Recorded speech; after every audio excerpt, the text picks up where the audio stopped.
Oke cuy, balik lagi sama gua Gani. Di samping gue sekarang ada satu buah casing dari Venom RX ya. Ini adalah Venom RX Diamond S9 BTF atau Back to the Future yang bisa dipakai atau bisa dirakit dengan motherboard yang colokan-colokannya di belakang teman-teman ya. Harganya ini nggak nyampe 600.000 ya. Yang hitamnya 550, yang putihnya 590-an ya. Dan sekarang kita lihat lebih dekat aja ke casing ini ya. Nah guys, ini dia casingnya teman-teman ya. Ketika casing ini gue lihat, kesan pertama dari gue adalah kayaknya ini casing kalau dibikin harganya jadi anggaplah 600 atau 700, tapi include fan casing gitu ya, dapat di samping 3 belakang 1, menurut gue itu akan lebih worth it deh.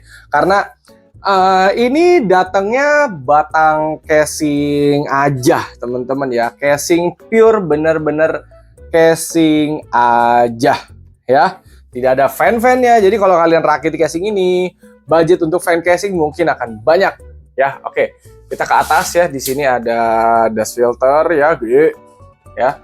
Water cooling di atas bisa yang 360 teman-teman ya.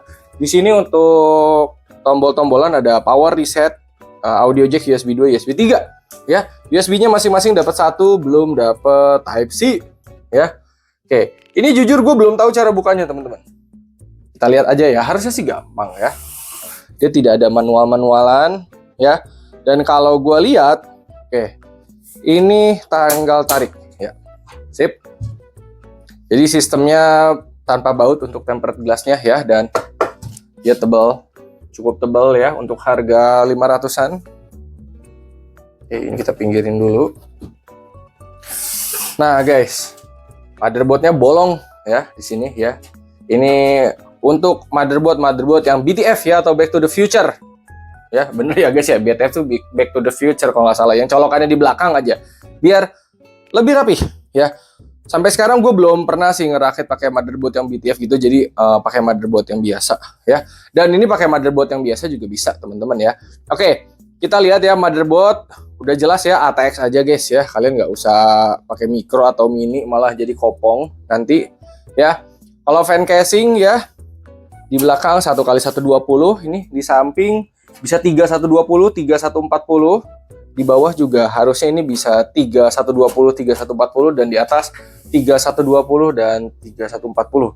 Tapi kalau rakitan ideal yang menurut gue ya, rakitannya ya, oke, motherboard ATX, water cooling 360 di atas, di samping fan reverse 3x120, di bawah fan reverse 1x120, di belakangnya fan biasa 1x120 ya. Jadi yang bawah sama samping itu pakai reverse, atas water cooling 360, di belakangnya fan, dan di motherboard ATX ya. Kurang lebih enaknya seperti itu menurut gue ya. Oke, bagian bawah ini kita dikasih dust filter lagi ya. Oke, mantap nih Venomnya, tidak pelit dust filter. Oke, nah, bagian kaca depan apakah bisa dilepas ini? Oh bisa ya. Oke, tempered glass depan bisa dilepas juga ya, dan nggak usah pakai baut. Oke, slot untuk VGA aja ada 7 ya. Tuh, 2, 3, 4, 5, 6, 7 ya. Dan ini yang sekali kopek nggak bisa dipasang lagi teman-teman ya. Jadi bukan yang pakai baut ya, jadi harus dihancurin, di kopek-kopekin sampai dia kebuka ya. Oke, samping di sini juga nggak pakai baut, udah tinggal buka semua. Gokil ya untuk harga 500-an ya. Tapi dia nggak ngasih oh iya, enggak guys, dia nggak ngasih dust filter untuk yang di samping ini. Cuma untuk bolong-bolongnya dia udah tipis sih. Kalau gue pribadi enaknya beli dust filter lagi sih, yang 3x120 ya. Jadi 120 kali 360 ya, 2 biji. Murah kok, paling 30.000, berarti keluar 60.000. Oke, power supply ATX ya. Kabel manajemen udah pasti lega di sini ya, udah tenang ya. Biasanya power supply pada di bawah teman-teman ya, tapi yang Venom RX ini dia naruhnya di belakang motherboard untuk power supply-nya ya. Bagian hard disk ini di bawah ya. Hard disk 3,5 ini harusnya bisa berapa ini ya? Tapi kalau gue lihat ini bracketnya untuk SSD SATA sih. Hard disk 3,5 di sini harusnya bisa 2 teman-teman ya. Oke, tapi kayaknya untuk rakitan sekarang rata-rata udah pakai SSD NVMe semua sih ya. Oke, ininya paling dipakai untuk kabel manajemen aja. Cuman kalau mau pasang hard disk 3,5 di sini bisa ya. Oke, kita dapat baut ya, baut sebatas baut di sini ya. Oke, baut untuk motherboard dan kawan-kawan ya. Ini portnya juga simple teman-teman, karena tadi colokannya juga simple, cuman power, reset, audio jack, USB 2, USB 3 ya. Ada USB 3, ada USB 2, ada audio sama front panel ya. Cuman begini aja kabelnya ya. Oke. Dan kalau dilihat ini boardnya udah jadi satu teman-teman ya, untuk si colokan-colokannya ya. Oke, kurang lebih segitu ya. Kalau secara build quality ya ini kalau dibilang kaleng enggak juga sih menurut gue ya, masih cukup tebal ya. Nih teman-teman bisa lihat ya, gue ini gue tekan-tekan sampai mejanya goyang aja, dia kagak penyok ya guys ya. Ini build quality-nya bagus ya, makanya gue berani tekan-tekan juga ya. Oke, overall ini udah cakep ya.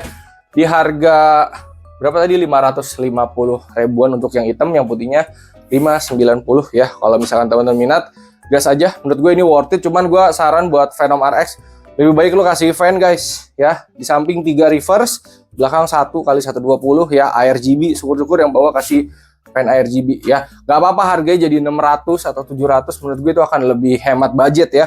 Karena kalau misalkan kopongan gini harus beli fan lagi guys, PR gitu. Lumayan loh, fan samping 3, belakang 1, bawah 3, udah berapa tuh? Udah 7 kita beli fan ya. Dan di atas pakai water cooling 360. Kalau pakai cooler tower berarti kita beli berapa tuh? 3, 6, 9, 10 fan guys ya. Lumayan juga ya. Oke, segitu aja, hatur nuhun, terima kasih dan thank you teman-teman. Kalau minat linknya gue akan drop di deskripsi ya. Jadi kalau kalian lihat video ini ada keranjang, itu produk-produknya bisa dibeli di Shopee. Kalau misalkan kalian biasa beli di Tokped, linknya udah gua drop di deskripsi ya. Oke, thank you semua, mantap.